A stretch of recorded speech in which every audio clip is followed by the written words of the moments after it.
Northlands Rescue Mission talks about being more than just a shelter, because truly we are. And when people are in shelter, it's more than just that bed and that meal. It's helping somebody get access to services that they might need for their mental health, their physical health, helping them get connected to benefits, working with landlords, working with employers, trying to figure out what a person's strengths are. And it's providing meals for the community. It's doing the backpack program.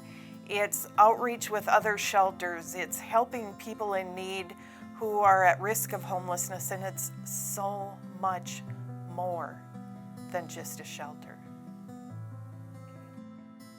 Because of COVID, we couldn't serve people meals in the dining room, so we had to take a look at how else can we get food out to people who are hungry in our community. And how can we reach beyond the walls and the doors of the mission to make that happen? So what we started doing was providing meals at the front door to people who came who needed a meal. And we started providing food boxes more beyond the 2 days a week that we were providing for just an hour and a half or so. And we said we need to make this available to people who work different hours, who can't make it here during those limited times.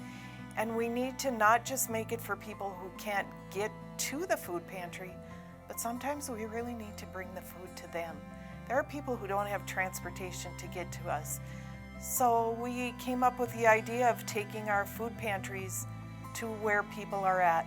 And so we really have been working hard to get food throughout the region to people in need so that people can live healthier, better lifestyles.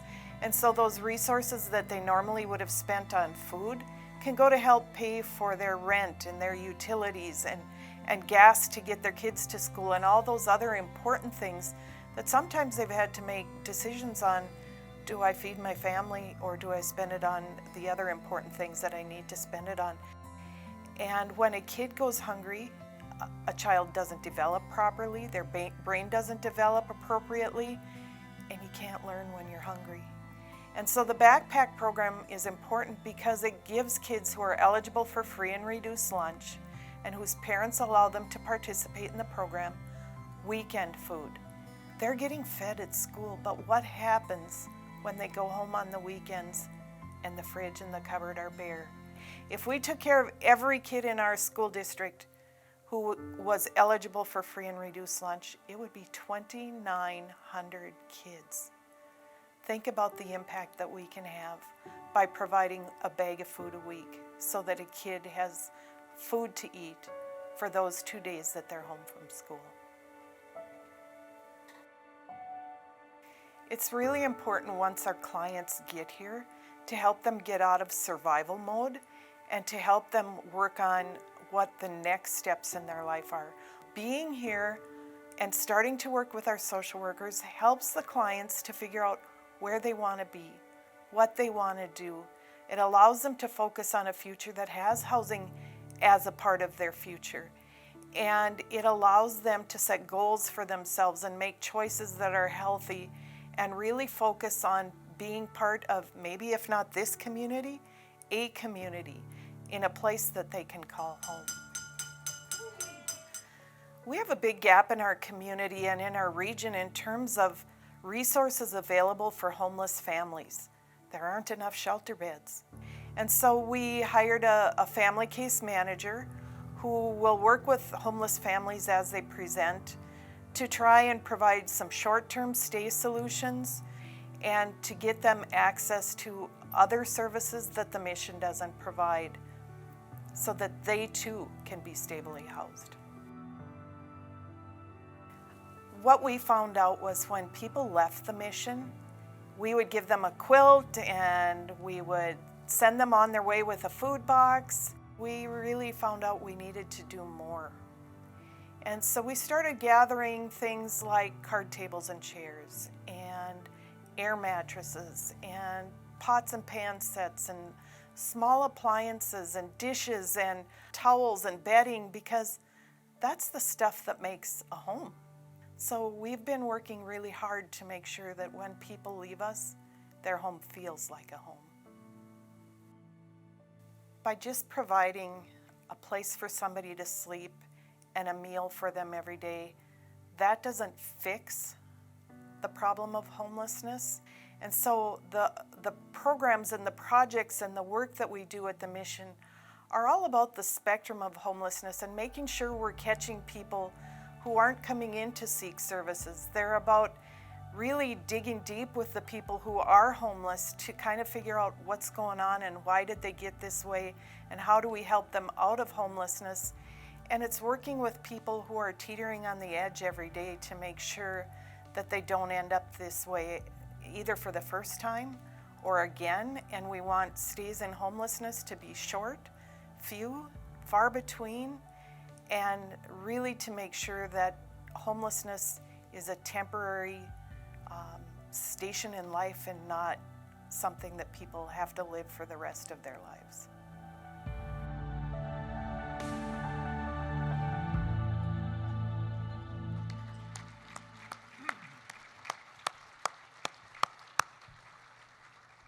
Good evening, everyone, and welcome to the Northlands Rescue Mission of Hope Banquet.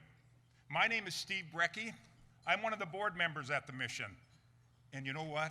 It's pretty neat to look out into this crowd and see us all gathering together again. It's been 2 years since we've had that opportunity, and we'd like to thank you all for being here this evening.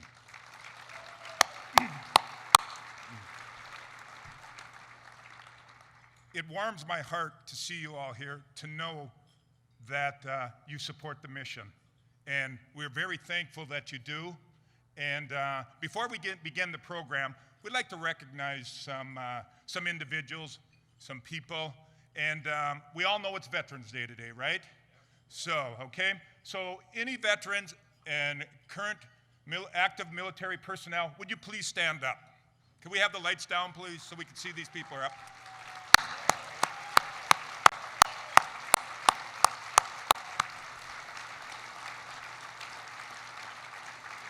Thank you for your service, for what you've done for this country, and not only that, what you've done for the world.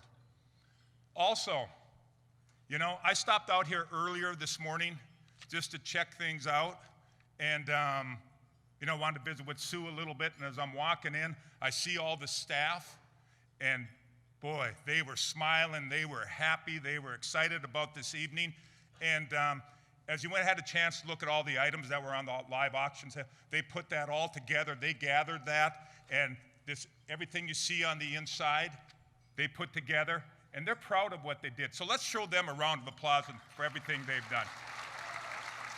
Thank you very much, the mission staff, for what you've done, all right? And then just one more thing. As I mentioned, I'm on the mission board, been on the board since 2019. We also have some other members that are with the board members that are with us tonight, and I'd like to recognize them. As I call your name, would you please stand? All right. We've got Darren, Rob, Amy, Julie. Please stay standing. Please stay. Don't sit down, Rob. We got to stay standing. All right. You're not going to get off that easy. Pastor Kirk, Nita, and Dan. These are our board members.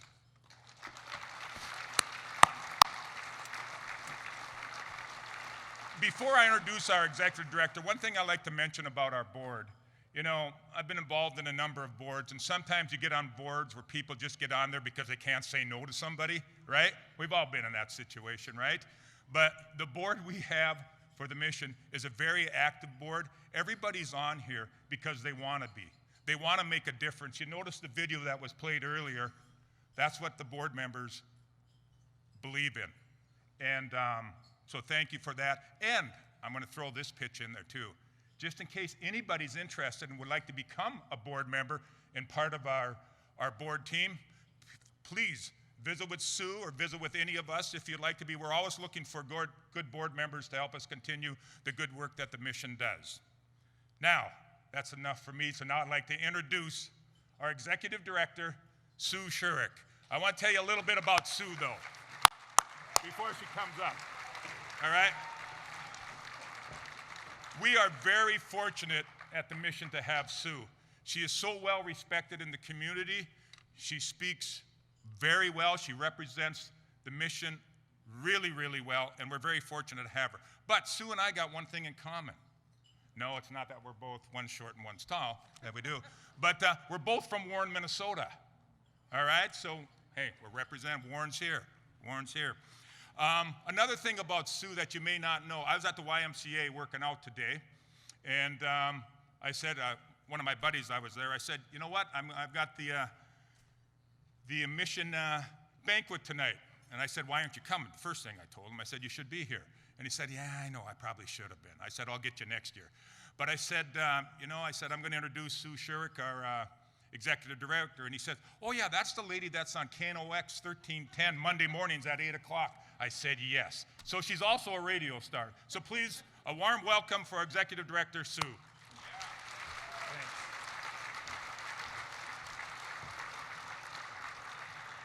Good evening, everybody. It is fabulous to be here tonight, and it has been so wonderful seeing so many people who have become friends, who have been long-term friends, to see our clients and staff and our neighbors in the community all here together. It's amazing. So thank you all for being here.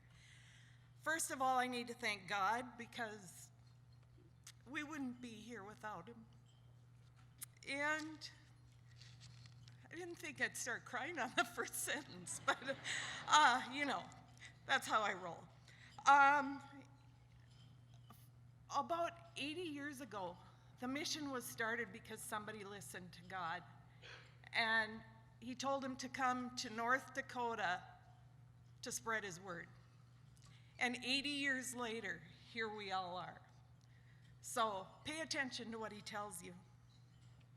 I'd like to thank every one of you who's here. There are a lot of people who tried to get here, but because of illness or the snow and the roads and the yucky weather, they just couldn't make it. So thank you to all of you who are here, and to those of you who are here virtually. This event is also being shown virtually, and people are watching it from their homes all over. So thank you to those people who are watching from home. Thank you to everyone who bought a table, who donated something for the silent auction, and who made this event come together. Thank you to HB Sound and Light, to the Alaris Center, to the Air Force Base, the ROTC, to Kale Stoltenau, to our board, our staff, and our clients. Thank you to our veterans. And before we go into the next step of our program, I would just ask for prayer tonight for someone who would have been sitting right up over here tonight, Al Palmer. Many of you know Al. He was a former board chair of the mission. He is a big part of the reason that we have the Veterans Memorial Wall in town. He's a big part of UND Aviation and of the North Dakota National Guard. And Al is in a fight for his life in the hospital tonight, so please keep him in your prayers. Have a great evening. We want you to enjoy the night. And before I introduce the mayor, we have the pleasure of having the Night Rider, Grand Forks Central and Red River, Junior ROTC presenting colors. And we have Tech Sergeant Travis Brown from Grand Forks Air Force Base singing the national anthem for us. So would you please rise as the colors are presented and the national anthem is sung.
say, can you see by the dawn's early light what so proudly we hailed at the twilight's last gleaming, whose broad stripes and bright stars through the perilous fight o'er the ramparts we watched were so gallantly streaming, and the rocket's red glare, the bombs bursting in air, gave proof through the night that our flag was still there. Oh, say does that star-spangled banner yet wave o'er the land of the free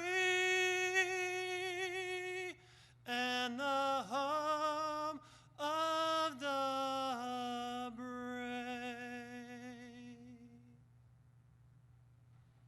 Order. Art. Right turn. Art.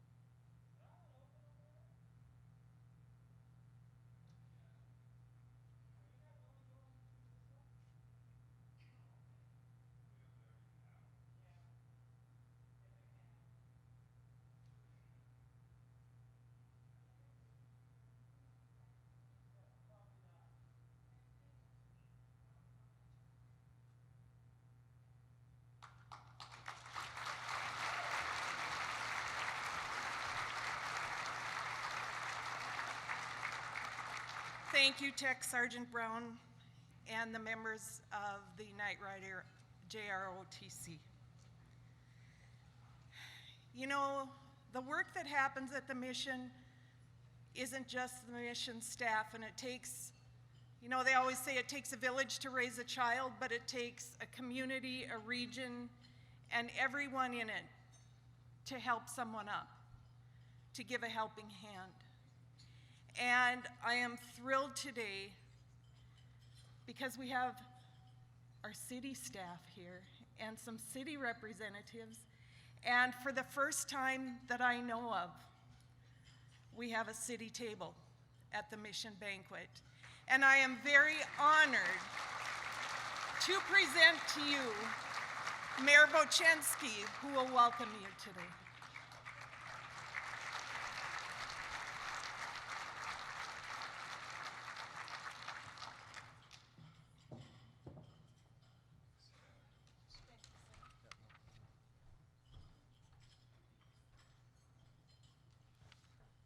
Well, from the bottom of my heart, thank you everybody for being here tonight.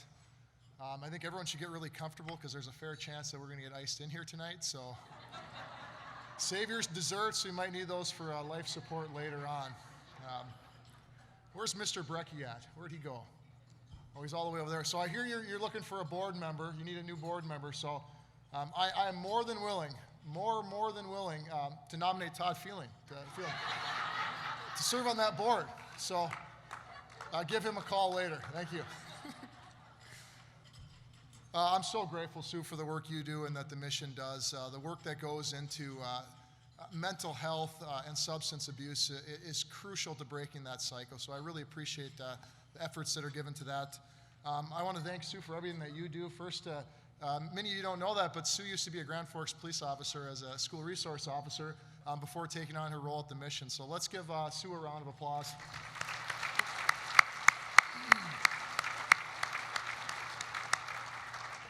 And I'd be remiss on this day to not thank our veterans. So I know that Steve got everyone to stand up, so I won't make you do that again. But I just wanted to say that there's nothing more noble and truly American than being willing to stand up and say, "Send me." So for all the veterans that are here, I'm truly grateful for that. So I want to say thank you, and I want to say God bless to you and your families. So give a round of applause to our veterans.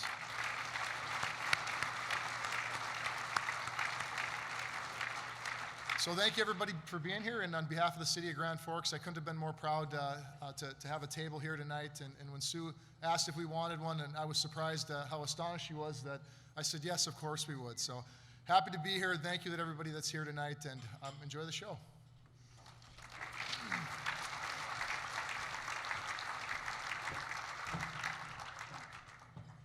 Thank you, Mr. Mayor. And before our meal starts, I would like to invite one of our board members, Pastor Kirk from Calvary Lutheran Church, to come forward, and he will start us off with the blessing of the meal.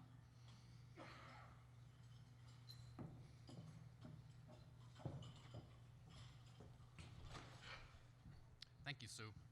Please join me in prayer.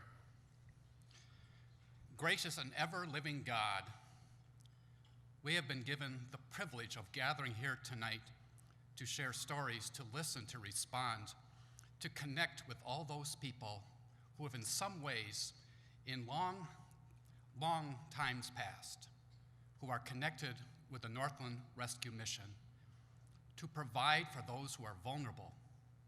And now, oh God, your Spirit has made it possible so that we may feed hundreds upon hundreds and thousands of people in the greater Grand Forks area, and we could not be prouder.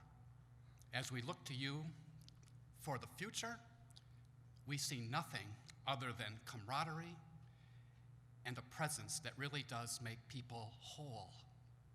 Thank you for redemption in the name of Jesus. Amen.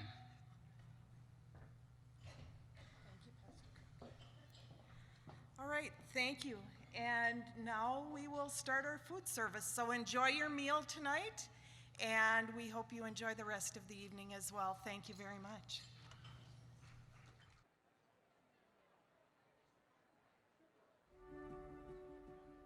My name is Lauren Jones. My mother had a strange sense of humor. That's a female name, but I go by Larry.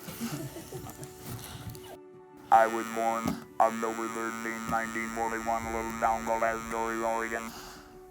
And up to right now, I've had a really good life. I don't have any complaints. Physically, I don't like to talk about the military a lot. I was in Vietnam, and I'll just say that I was in combat for 8 years. When I got out of the service, they were building a bridge across the Columbia River. And within a year, I was a foreman. And then I just kind of worked through the trades, and I ended up on the pipeline. I did pipeline welding. I became certified. Went to school, became certified. 14 years ago, I had this operation, and I've learned to be grateful. I ended up in Gallup, Montana, and they said I had about 2 hours to live. And the bill was astronomical. When I got through, it was over $100,000, and we had saved money. I had to pay that bill because that man saved my life. And when you're in that situation, you can't just go out and make that money back. And from there on, it's been a gradual road downhill. When I come to this place, they treat me with respect. But they got a little tough love, in which I love. They expect me to do some things. They expect me to be sober. They expect me to be a gentleman. They expect me to respect other people. Yeah, they specifically want you to deal with what's wrong. It's not a one size fits all here. That never works anyway. You know, I look around every day, and I see people much worse than me, and I'm grateful for them. What brought me here was me. I'm not gonna blame anybody else, and I realize that I'm very fortunate to have this facility. I know the people who contribute to this establishment, those ones. Thank God for them. I've seen the donations here, and every day it amazes me. The community around sticks up to this place, and they're proud of it. There's a lot of missions that the people don't even want to be around, but this one is, I'd say, the cream of the crop right here. And from this, I still have cancer, but I'm gonna get an apartment, which I will pay for, and I'm gonna get some physical help. But without it, I would be living in my car again. I don't want to do that.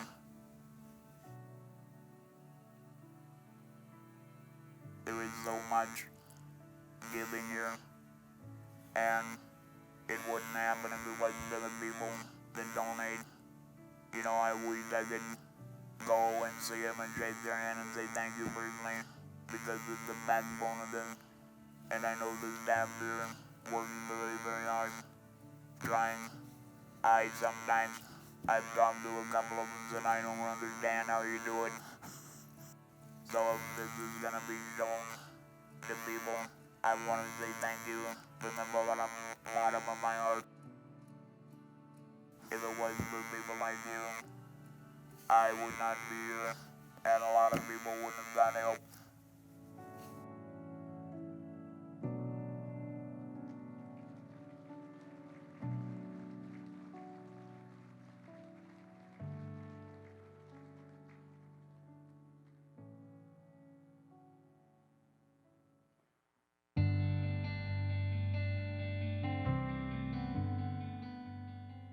I'm Dianna. I am a cook here. I'm the cook here at North End Rescue Mission. I've lived here my whole life, and I didn't know this was what it was until 2 years ago. It is so much more than just a homeless shelter. I come to work and I feel blessed. I recently had lost half of my family, my sister, my dad, and my mom in a short couple years. That turned my life upside down and changed everything. A year off of anxiety, of panic, of, oh my goodness, I got this job. And for everybody that tells me how much they've appreciated me and that I was able to help them, they have helped me. They helped me realize that, I mean, through tragedy, through eckiness, I mean, you're still blessed. And just to hear what they've been through and to share mine too, it's helped me every day. The amount of happiness you bring, the bellies you feed, I mean, it's almost like saving lives. Like one worry as a parent for me is food for my kids. I can get along, I don't need this and I don't need that. But you know, food is a necessity and the struggle is real for a lot of people. And to know that they can come here once a month and get a fabulous food box. I mean, have meat and bread and anything else you are in need of as well. You know, a lot of people, they get embarrassed. They feel bad for themselves and they're, you know, not being a good mom, but not at all. So I try to, you know, give them extra treats, make them feel like a human being. I was in their spot one time too. That little bit of food is so much more to people than just that little bit of food. You know, that's a satisfied kid with something in their belly, you know. So a little stress off a mom because, you know, we fear that. We want our kids to be fed and not hungry and whatnot. These donors have no idea how, I mean, without them, I mean, it would be a lot harder to give what we give and even to make what we make. There's success stories here. There's people that that I see and are on top of the world are in such a better place, and they've thanked the mission for it, and it's a wonderful thing.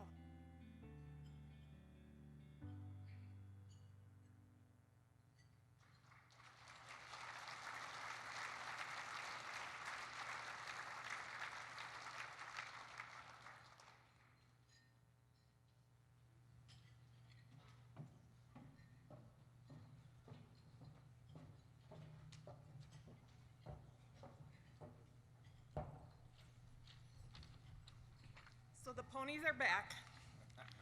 He forgot to tell you the other difference is I'm old and he's not, so there's that.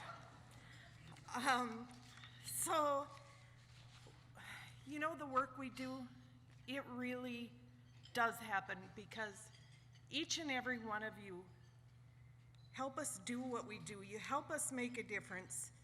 You help us change lives every day, and when you see the lives that change, when you see the work that happens, and you see somebody's life turn completely around, some of those stories are in this room right now. And I am so proud of you for the work you've done, for the steps you've taken to change your lives. And so, you know who you are, and I just want to say good job and congratulations. The work you've done on your life, besides how we've helped, is phenomenal. And you're in such a better place, and we're all very proud of who you are and who you're becoming. So, we're going to talk a little bit about the work of the mission. And I'm just going to tell you some stats. So on your table, you have some of these folders. And we want you to take these home and kind of sort through it, sift through it, read what's there, pray about what you think God's putting on your heart to do to help. And get a hold of us, send the stuff back in, give us a call, donate online. But there's a lot of information in here. And I'm just going to read some of the stuff off of here. So this last year, our last fiscal year, from July to June, 299 people called the mission home. Out of those people, 60% of them left us no longer being homeless. 60%. Our average stay went from in 2017, it was 86 days when I started. Now it's 28 days. And our average number of clients, we have space to house 149 clients, and our average stay, because of the work that the people in the mission are doing to help move people on, and the clients and the work clients are doing on their own lives to help themselves, is making a huge difference. Our average number of clients is 24. 24. But you know, you've heard all night we're more than just a shelter. And you've heard all kinds of talk during the pandemic about people pivoting their business models.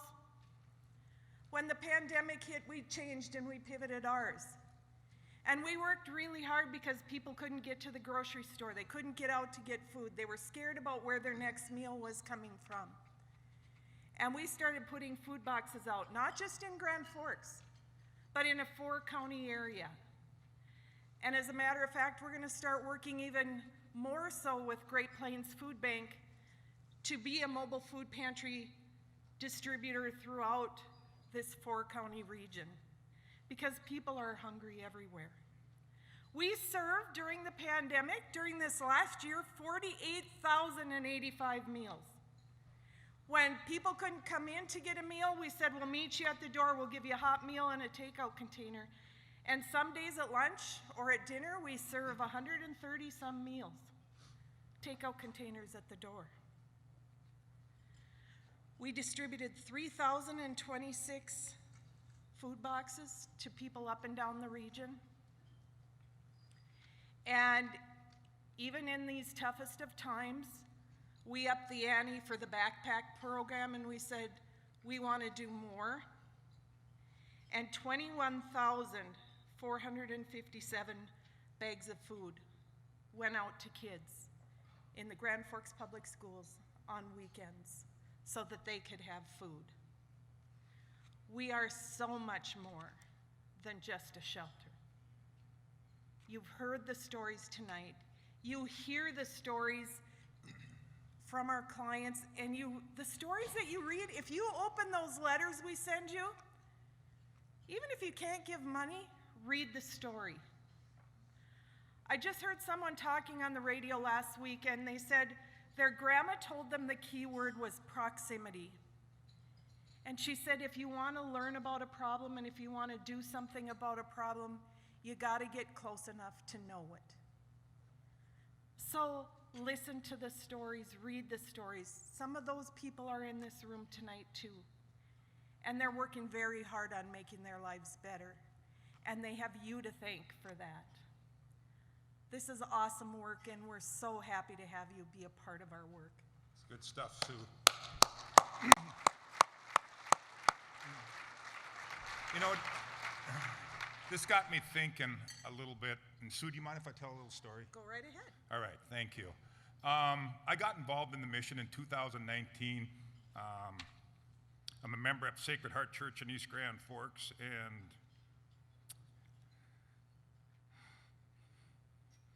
didn't think I'd break down. Well, I knew I would. Yeah. So. I thought I was stronger than that, but that's all right. That's all right. So I was thinking about getting involved, you know, and as I mentioned earlier, I just didn't want to get involved with anything just for the sake of getting involved, right?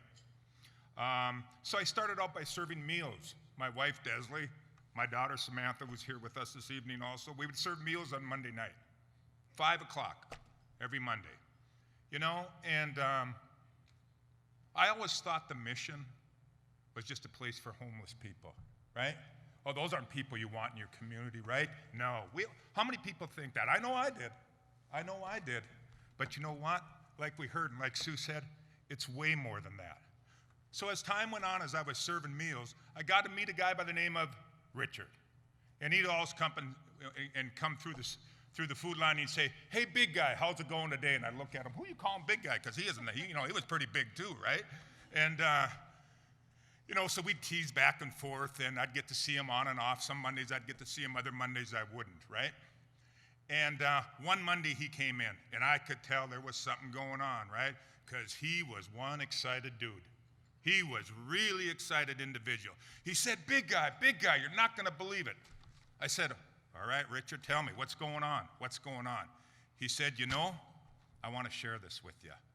You know, I've seen you here on and off for a while. And I said, yeah, I've seen you here on and off for a while too. He said, guess what happened today? I said, I don't know, but I know you're going to tell me, right? He said, yes, I am. I said, okay.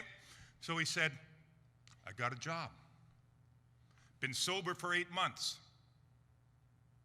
I'm proud of you, man, proud of you. Not only that, I got my own apartment. I said, wow, you are going in the right direction. You know, we gave each other a high five, went like that, and I said, hey, you know what, I'm going to be praying for you. And he said, Steve, I'm so proud of myself. You know what, I've had many struggles, and it's been my own fault. But he said, if it wouldn't have been for the help of the mission, I wouldn't have had this opportunity. Okay? So we got done with our conversation, and you know, the next few days, the next few weeks, I'm thinking about that. And it was like, you know, I was thinking, boy, he was really one happy individual. And you know what? You know why? We all are going to go home tonight. We got a place, right? We all get to go home. We got a house. We got food, right? But not only that, he also said he was going to make his own meals. And you know, when I thought about that, and I said, you know what? That's really a big deal. We take those things for granted, but for Richard, he had his self-respect back, right? He was going to be somebody. And I'm praying for him, and I hope things are still going well with him. He stayed sober, he's got his own place, he's got his job. But that gave me a new philosophy on what goes on at the mission. It's just not a place for homeless people. It's a place for people to become successful, to be somebody again. And that's all a lot of these people want to be. They just want to have that respect back and to have that opportunity again. And that's what Sue and her staff give people, that opportunity. All right? So like Sue said in this packet, okay, there's information. If you'd like to help out in the backpack program, or if you'd like to make a donation to help out a guy like Richard, right? Who wouldn't want to help out somebody like Richard? We always talk a little about if you make a donation, you want to know, hey, does it make a difference in somebody's lives? Well, I'm here to tell you, I've experienced it. When Richard said he was going to have his own place, I knew the money that everybody donates here, their time, their treasure, their talent, it makes a difference. So please, on behalf of the mission and on behalf, pray, and if you feel in your heart that you'd like to make a donation, it would be greatly appreciated, because you know what? There's going to be more success stories like Richard out there. All right? Okay, so we're asking you to give. This is our biggest event of the year, but this is not the only time we're gonna need money. And some of the ways that you can give, you know, in here there's a thing where you can make a pledge to the backpack program, not just for this school year, but for next school year, for the school year after that, to make sure that kids in our community get fed, to make sure that the money's coming in so we can buy the food to feed the kid, to make a successful community, to raise a better adult. I just was talking over here, and we have some grandkids who are here, and the grandparents said, you know, we want her to see that this work is important. And I'm thrilled that she is here with you tonight, because we need to train our kids up into what giving and empathy and caring for others is all about. For as little as $100 a year can feed one child for the whole year, right, Sue? Yes, sir. Break it down. Let's break it down on a monthly basis. $8 and some odd cents a month. All right? Maybe you want to sacrifice. Maybe you say, I'm not going to go to Starbucks for a coffee for a couple times a week, right? And I want to help feed a kid. All right? It's that simple. It's that simple. $100. Break it down. You can do automatic payment out of your account.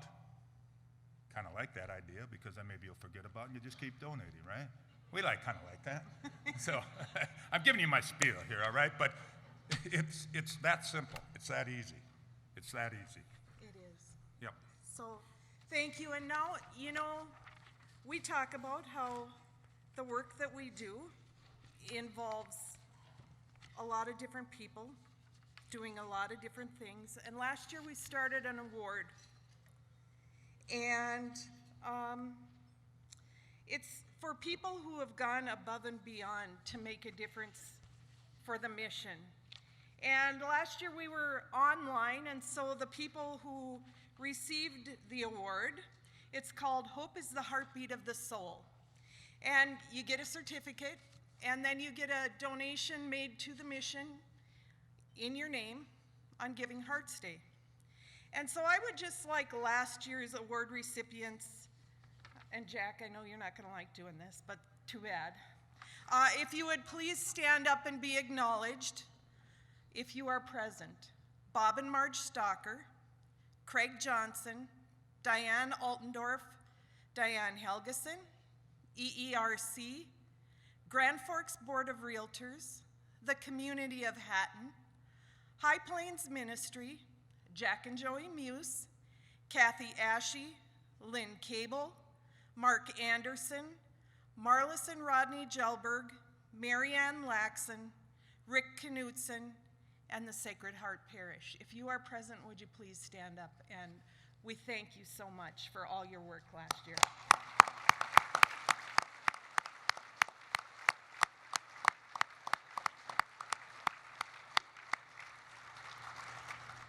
And I hate to say it, but for most of you, you were renominated again this year, but I said we have to pick some new people too. So we are going to extend the family of award recipients, and I'm really kind of thrilled with having some people who have helped us in some really different ways. So Teresa Knox, do you want to start heading this direction, please? When COVID hit the mission, as you know, we're a congregate shelter. So that means if people are living in the dorms and one person gets sick, the chances of everybody getting sick are pretty significant. And then where do we send them to? Because there's no place else to go.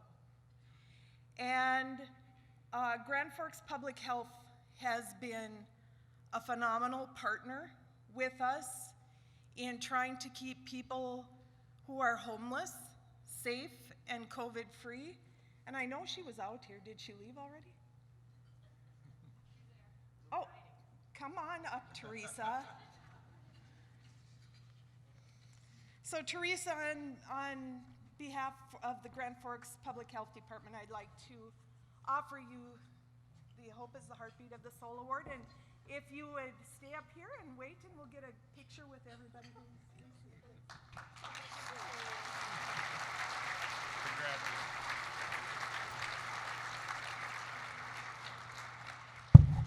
Oops. So we have a board member, Rob Troyer. And Rob one day said, you know, I think we should do this fundraiser.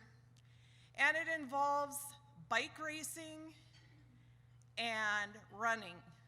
And my staff and I looked at each other like, okay, we don't know how to do this though. And so Rob finagled this guy to come and be a part of the work we do. And he is such a kind, passionate guy who puts in hours, trying to help us get this event set up every year. So every year now we are doing this thing called the Home Run. And it's a 5K, and it's a 25-mile bike race or a metric century bike ride. And you have to be a special kind of person to do some of those things. But Tim has a passion for this. He has a kind heart and a heart for God, and everything we've asked him to do to be the head of this race, he has gone above and beyond to help us get things started and to run it every year and to pitch in countless ways to help make things happen. And Tim Sproul, would you please come forward? And yes, he knew.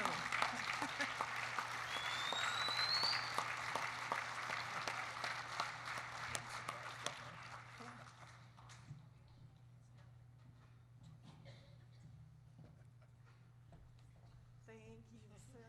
Congratulations. There you go. So some of our people couldn't make it today, and one of them is the Great Plains Food Bank.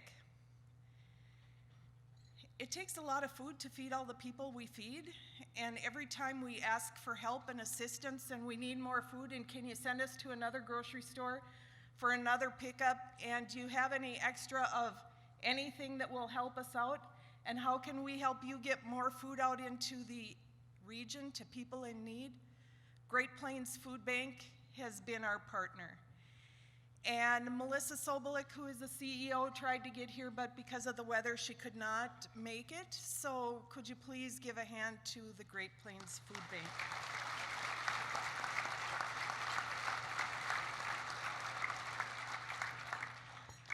Another set of people we had who, they were trying so hard to get here. They called me up yesterday and said, doesn't matter if it storms, we got to pick up.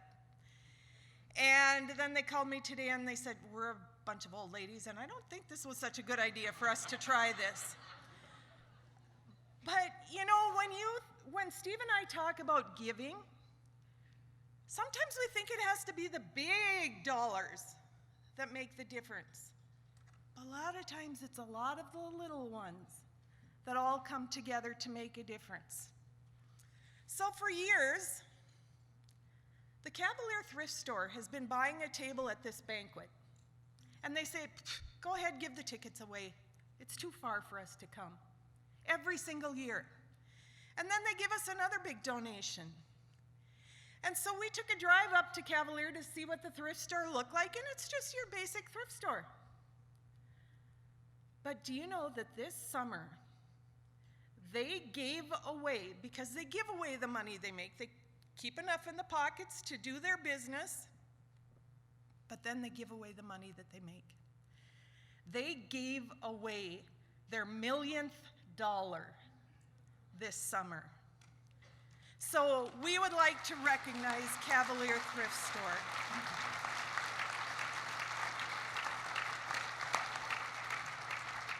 And we want to thank them for having us on their list of charities and organizations that they give to. Jason, is he here yet? No. Okay. Okay, so Jason, I'm going to have you come up and accept it for him till he gets here, because Jason's story is important.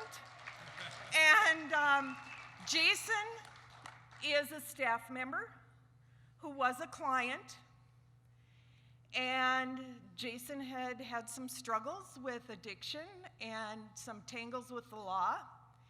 And he came to us as a client coming out of jail in COVID, and he was working with somebody, an addiction counselor, and he said, I didn't want to go work with this guy, but I did, and you know, he's been really helping me.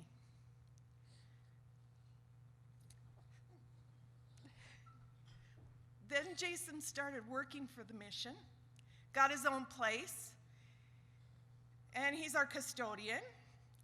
And then we sent him to peer addiction training, and now he works with our addiction counselor, who's done Zoom sessions every Wednesday for a long time now, all through COVID. And how many days sober now? Be 2 years, December 28th.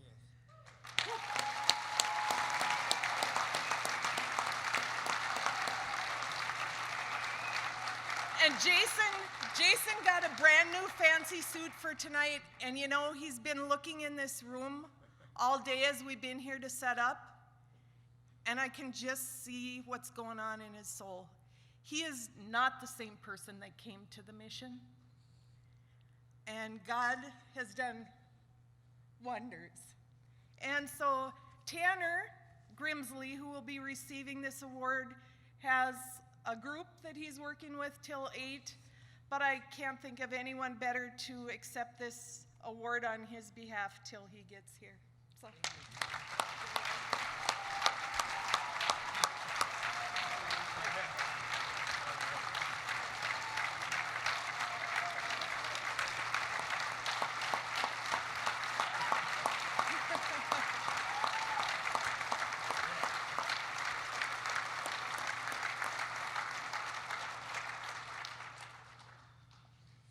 So Steve was making smart aleck comments about me being on the radio, but you know what?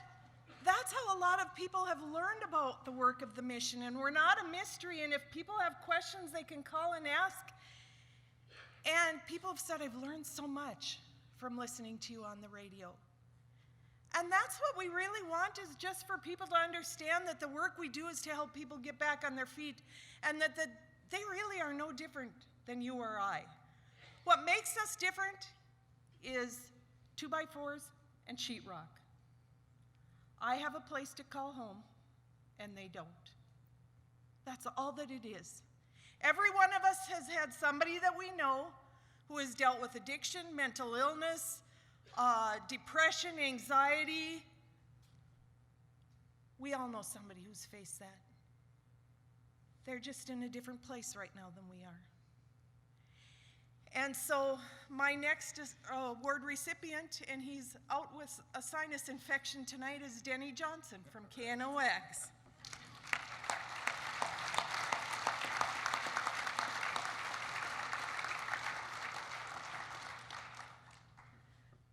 It's fun to watch phenomenal things happen in this job, watching lives change, watching people come together.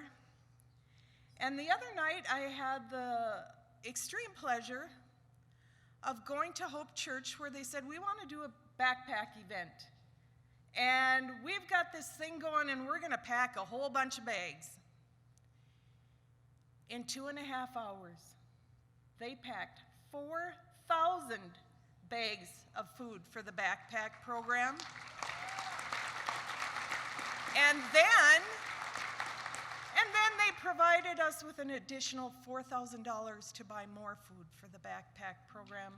And that's what community coming together is all about. So Hope Church, I know there's somebody here from Hope. Would somebody come forward to receive this? Is there anybody here?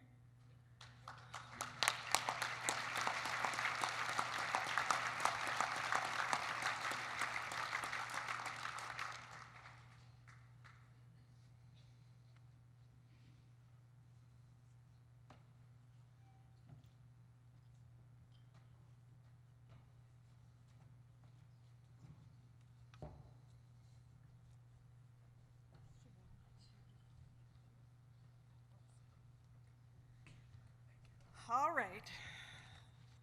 Bobby? Okay.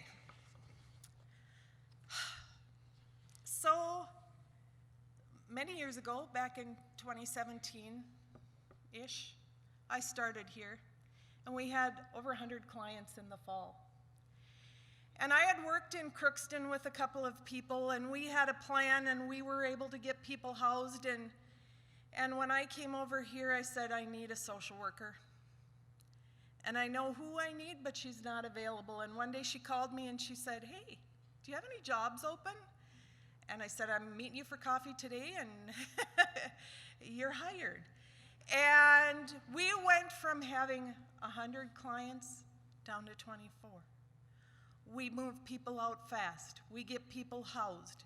We work to make a difference, and she has been a phenomenal social worker. Every time she tells somebody about her history of work, she says, I've been in this field for 32 years. Well, she's been telling people that since I've known her.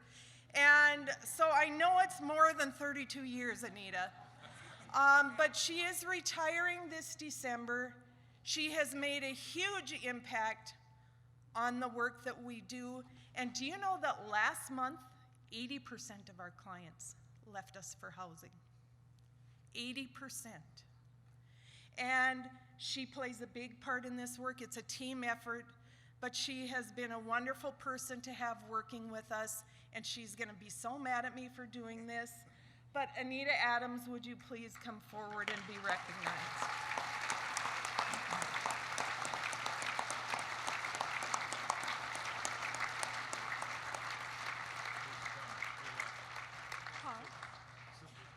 Where? Over to your left.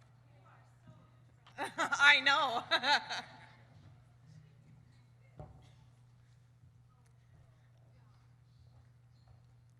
And so this is Bobby, our other social worker, and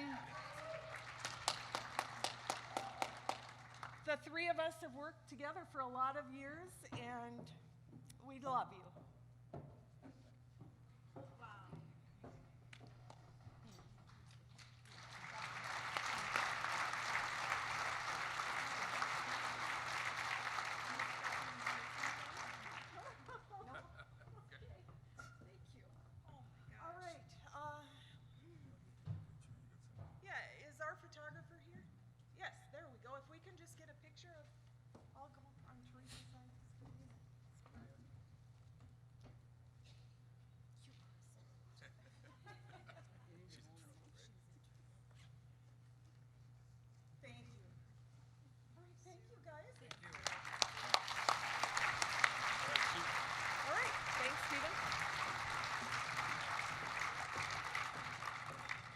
All right, so before I introduce our speaker for the night, a couple different things. If anyone is interested in having your picture taken with our speaker, Tony, we have our photo backdrop over there in the corner.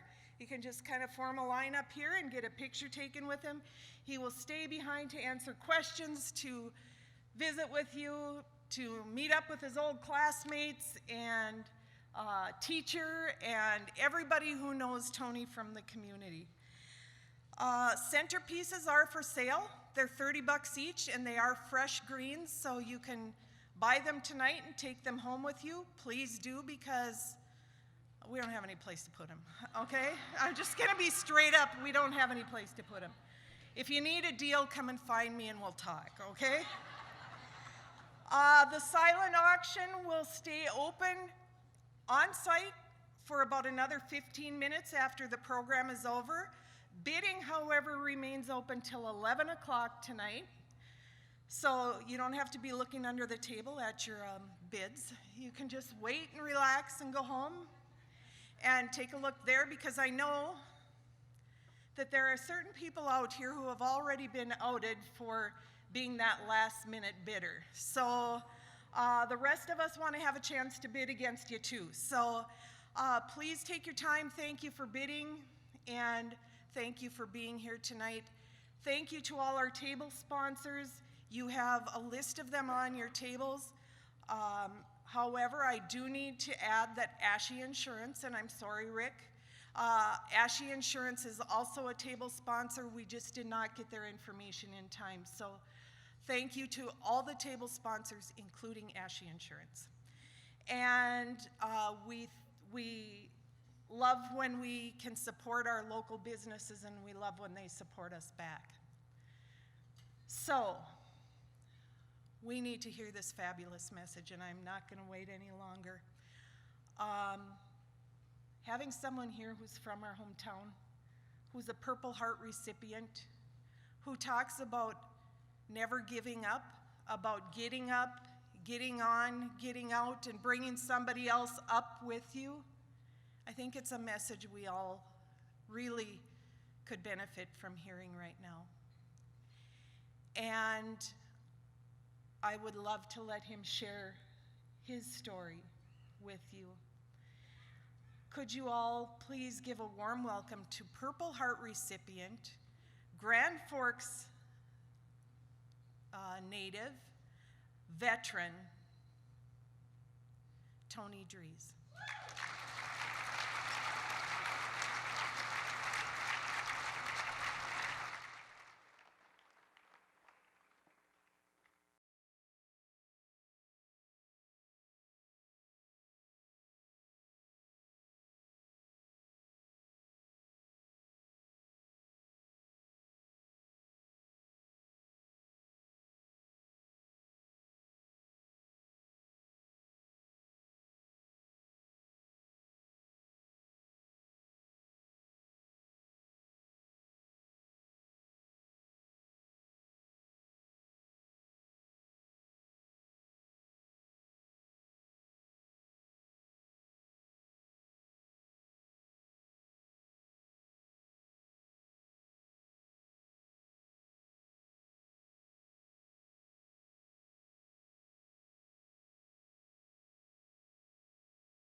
I'm Tony Drees. Thank you very much. The junior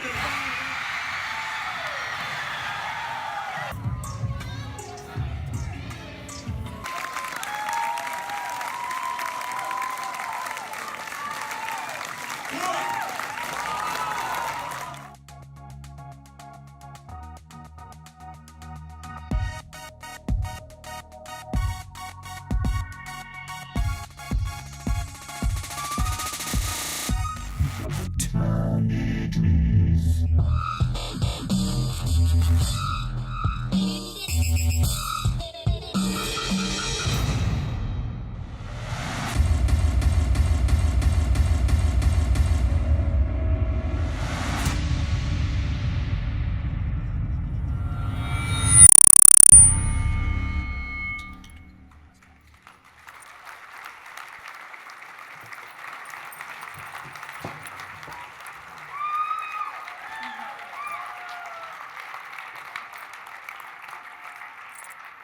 do you think?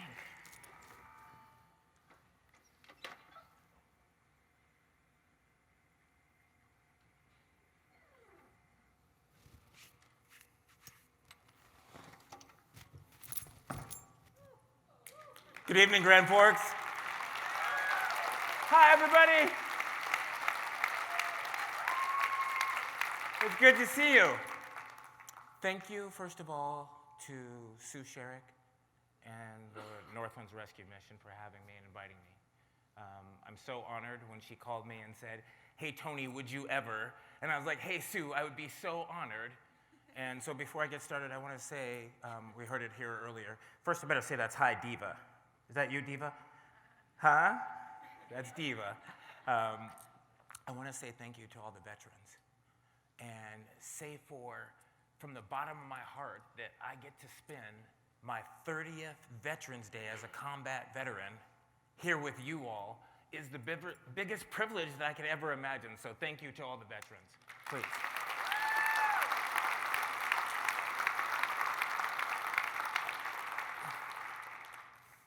Next, I would like to thank the Alara Center, thank all the sponsors. I saw Miss Rydell around here. I saw Hugo's. I can't name everyone, but thank you. And as a native, it means a lot to me to see your names, the names that I grew up with here tonight. So that makes me feel very proud. So give a round of applause for everyone that's here.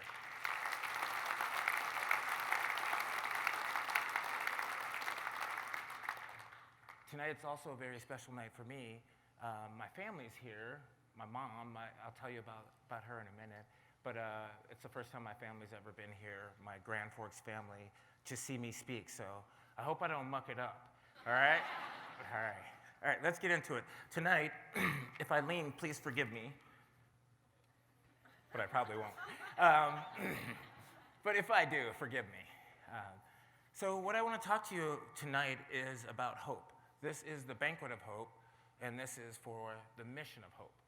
And so when asked, what would I know about hope? What I'm going to share with you is based on my interpretation of the life that I've been able to live. Next week, 54 years ago, I was born. So in this presentation, what you can expect from me is what you've expected from me most of my life. And it's my 3 rules. You know you couldn't get through a presentation with me without hearing about them, right? And they are my old school teachers. It's so fun. No lies, no excuses, and never quit. And so what you'll hear from me is the story as I understand it. I won't ever, during my presentation, make any excuses. I'll just share with you what happened. And never quit is a thing that I hope I personify, and I hope if I can do anything with it with you tonight, I hope that it will inspire, motivate, and influence you to be an active vehicle of this thing that we call hope. So, in order to start the story, Diva's already bored. She's already yawning. In order to start the story, I would like to introduce myself.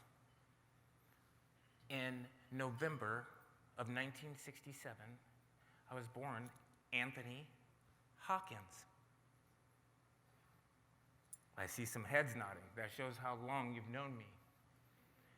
I was born, and my mom was a single parent, a single black parent, back in the 60s. And so she married this gentleman from the Air Force. And that's how I got to North Dakota. The part of the story most people don't know about, if you didn't even know my last name, you don't know that I came from a very traumatic childhood.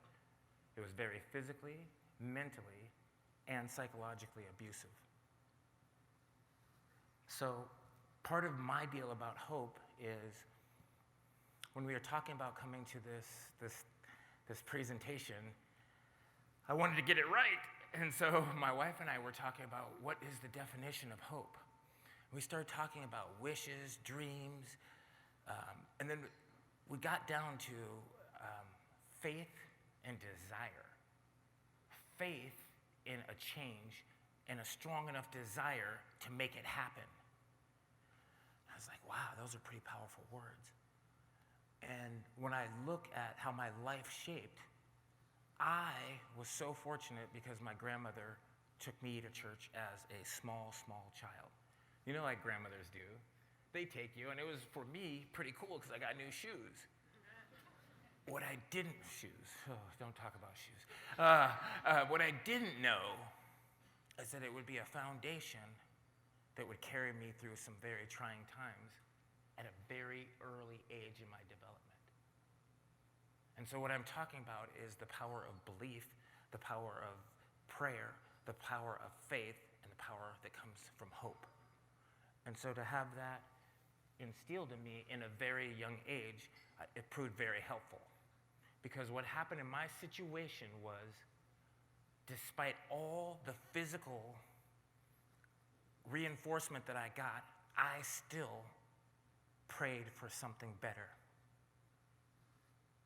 When there was no reason for me to believe that anything could happen, all the things that I could see with my eyes physically in front of me would let me know that there would be no way that I could escape my childhood. And I believed it anyway. And so what happened, the reason why we have the 3 rules is because I believed when I had no reason to. I prayed when the odds were against me. I had faith when they tried to beat it out of me. The more they beat me, the stronger I became. And what happened, I didn't mean for it to happen. Oh, steady, big boy. Oh, what happened to me, I didn't mean for it to happen, but that's how life is. And so, overnight, I got placed into foster care. And it turned out to be my forever home. So overnight, I literally had to pay up for my prayer, pay up for my hope. I had to be accountable for it. What I mean by accountable is that every decision in my life forever after that hope would be forever changed. How I comb my hair, the clothes I wear, the people I love, the music we listen to, how we pray, when we pray, how we drive, the clothes we wear. Do you understand the price that you have to pay for having hope sometimes? The beauty of it is hope is often the sunshine of that coin, huh? It's the sunny side of that, as it was for me. And the reason I was able to learn these 3 rules, I remember a day, Vivian's over there, my mom. She'll remember this day. Yeah, please. Mom, stand up. I know, she hates me now. Oh, she's mad, look. I'm going to tell you a story about this woman. Thanks, Mom. Thank you. So, it was a miserable spring day in like 1981. And I remember standing, and it felt like in front of a room this big, full of this many people. I don't think it was. It was on the 3rd floor of Grand Forks County building. I was in the courtroom, and I heard my biological mom say in front of this room full of strangers, I don't want him. You take him. I never wanted him. And I was sitting there, and after all the stuff I lived through, all the stigma, all the shame, all the physical stuff that I endured, that was too much for me. That one hurt me. And I remember I was talking to my classmate today. I was like, you say you work at Grand Forks County. On the south end of the building, on the 3rd floor, is there still a black fire escape? She goes, yeah. I was standing outside of that looking at that fire escape, wanting the pain in my life to end. And it was just that moment when I was thinking the unthinkable, Vivian spun me around. She's short and I was young. So at the time, we were nose to nose. And she said these words to me that changed my life forever. She said, Tony, I heard what they said to you, and I know what they've done to you. I'm so sorry for that. She said, but I gotta tell you something. I'm like, okay, I'm ready. She said, life's not fair. I'm like, great. She goes, wait, let me tell you what I mean by that. Life's not fair. So whether what they said is true about you or not from now on is totally up to you. They can't set you up for failure. They can't influence you, and they can't make you out to be the bad guy anymore. So that was the day I learned no lies. No one can tell you what you are. No one can tell you your own worth. And from that day, it gave me such a freedom. Now I'm able to hope, I'm able to dream, I'm able to help others do it because I know the truth, and no one can take the truth from me. And so when it said the truth can set you free, that's how it worked for me. And that's how I got to rule number one in my life. No lies. Can you guys hear me over there okay? Okay. The second rule, no excuses. It wasn't really like that. So it's not how it happened. I was like, oh, no excuses, that's so hard. What happened is my dad, my adoptive dad, Big John, this guy, may he rest in peace, please. He's the most amazing, kindest, gentle giant. I'll tell you the first story when I saw him. He was this big, hulking man, and he came toward me, and I was like, oh gosh, I can only imagine if he's mad at me. Never, never. He was the most gentle man ever.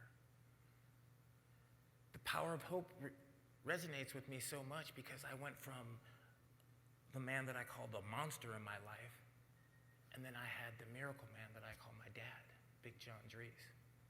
And so to have that, how could you not believe in hope, right? And so there was a thing about Big John that used to always get me. I'm very observant. I watch people all the time, by the way. I could have been a good behaviorist, but I'm pretty observant. And what I noticed about Big John is no matter how busy he was, people always came to him. Like someone's car was in the ditch, someone needs their electricity rewired, or someone's plumbing, or whatever. There were always people, his phone's ringing, people are coming to him. So one day I just said, hey, Dad. So what's up with that? What? Man of very few words, trust me. It was like pulling teeth. It was honestly, it's laborious. So I said, Dad, what's up with that? You know, people always come to you that. And he goes, oh, that.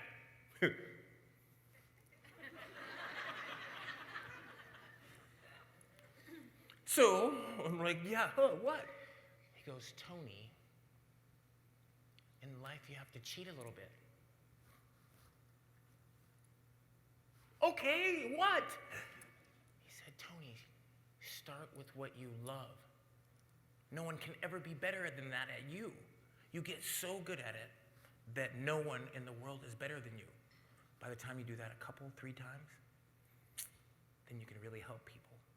You'll never look for them, they'll always look for you. And that was my deal about expertise and about community service and about it doesn't matter where you've come from. It matters what you give back to the pot. And that's my second rule, no excuses. My third one, I've been known to do a mic drop and all kinds of other silliness with it, but my third one is really the personification of hope. Because my third rule is never quit. Yeah, I know, come on. It's not like never quit.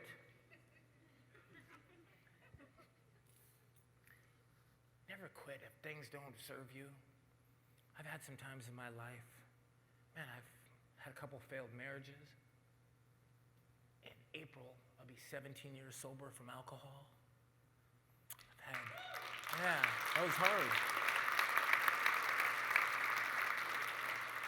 For those of you that don't know, let's see how good our math is. What recreational drug could you take 74 times and it still be experimental? I don't know either, but I've had 74 surgeries. And the before, during, and after drugs that they pump through my body to make me well would be enough to have me strung out. I've had issues with opioids. I've had to deal with that. That's a product of my occupation, apparently. I've been homeless. There have been times when I've slept in my car. I've been homeless with one leg, with this dog. We've had to sleep in our car. And I believe Larry on the show said, hey man, I had money in the bank, I was doing my thing, and I got sick. And so when I say never quit, I don't mean never quit. If something doesn't serve you, if it's unhealthy, please stop that by all means. Do something else, do something fun like me. But when it comes to your community, please never quit remembering who we are. Grand Forks was a very pivotal pillar in my life at a very crucial time. Grand Forks showed up for me again about 30 years ago when I survived the deadliest Scud missile attack of the Iraqi war. I didn't know what my life was going to bring after that. I do know that when I came home, and the place that I referred to as home in all the publications was always been Grand Forks. And each time I've come home, they've welcomed me as a child, as a warrior, and now for me to be able to stand here on this stage with hopes of something that I say helps you give back into this community that's given so much to me and to my family is beyond an honor. And so with that, I just want to remind you of my 3 rules. No lies. I stand here before you honestly hoping that this will be their best fundraiser ever and that the people that become donors become actual partners with Northland's rescue mission because their work is so crucial in our community. And no excuses. Now that you know, you can't unknow. So sorry, says the salesman, but that's the real deal. That's between you and yourself. I want to also give you the no excuses, and I'm going to give you a way out. What we're talking about is not only money. What we're talking about is time, talent, and treasure. Do you know what nonprofits need? Nonprofits need accountants. Nonprofits need people on the boots on the ground to deliver. Nonprofits need they need IT people. They need social media people. They need video people. Thank you, H&B. Nonprofits need all the things that you folks are good at your day job. They need public speakers. They need athletes. They need native sons and daughters. Nonprofits need all those things. And so in the interest of hope and becoming a vehicle of that hope, Northland's Rescue Mission and any other nonprofit that you care about, they need you. They need me. They need the we that makes us community, that makes us brothers. I've been fortunate. Been very blessed. I've had 74 surgeries. The latest was about 3 years ago. And since then, I'm a national gold medalist in 3 sports and a bronze in another one. I get to travel the world. I get to share the stories of things that other people would consider, I don't know, a demise or a bad hand or something of that nature. And in my life, because of the 3 rules, and my ability to action toward hope, I get to live the most amazing life. I travel around and I talk to people and share with them the power that they have. People become sick and tired of politics. They become sick and tired of things that they feel are out of their control. People become sick and tired of feeling powerless. Hope, I'm a military man, so we like acronyms. The first one I came up with is helping others personally empowers. So if you have something in your life that you are frustrated with, or dissatisfied with, or want to make a difference in, want to have some impact, the way to do it is giving in things that you care about. And I hope Northland's Rescue Mission is one of them. Ladies and gentlemen, my name is Tony Drees. Thank you very much.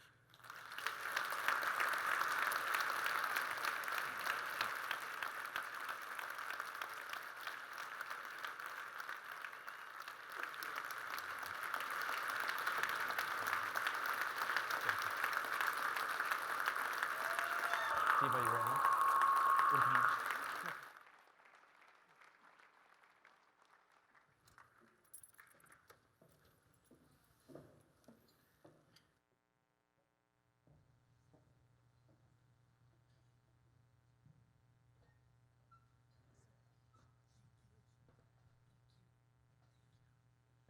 Sue mentioned, tell them again about the pictures.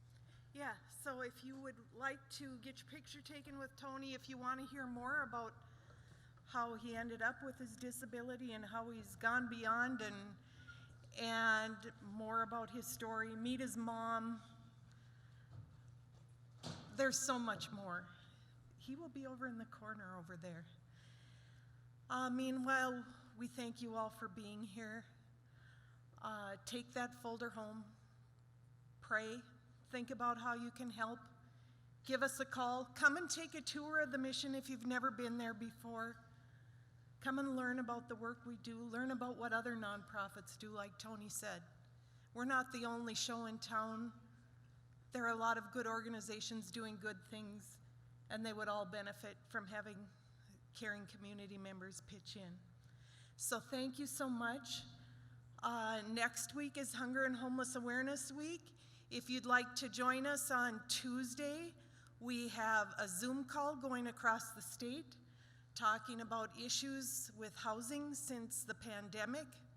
On Thursday, we're doing a walk at 11 o'clock from Calvary Lutheran to the Hope Church, Hope Center Food Pantry. And we're gonna have a light lunch there and learn about hunger and homelessness, and you get a tour of the food pantry.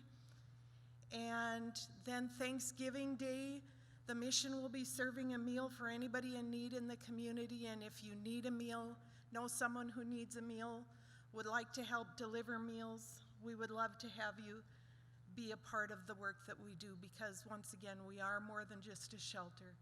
We thank you for being here tonight. God bless you all and drive safe.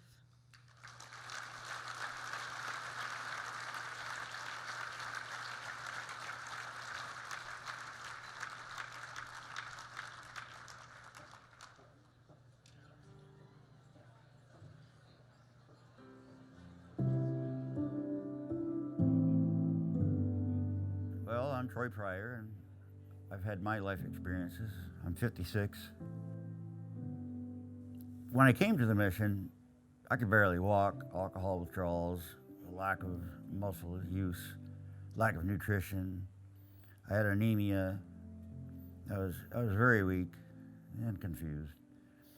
And then coming here was like the Holiday Inn compared to what I've been through. I came from Minot. I used to make really good money, and before the economy crashed in 2008, and had horses, had my farm, and lots of work, self-employed. Life was really good, and then when the economy crashed, it was dog eat dog, and people hired their cousins to do something to help family, and they didn't hire me anymore, and everything went bad. When I was in Minot, Human Services said, there is a place you can go that can help you. And this was the only place you could think of in the whole state, you know. So I came here, not knowing anything. The mission didn't do everything for me. I'm an adult. They didn't give me all the answers. And you have to learn how to do things on your own again. You have to figure out a way. And the shelter just plugged me in to different things. And I says, why don't you just format something here at the shelter for everyone to follow? They said, it doesn't work that way. I said, why? They said, it's different for everybody. Without the shelter and without my disability, I wouldn't make it.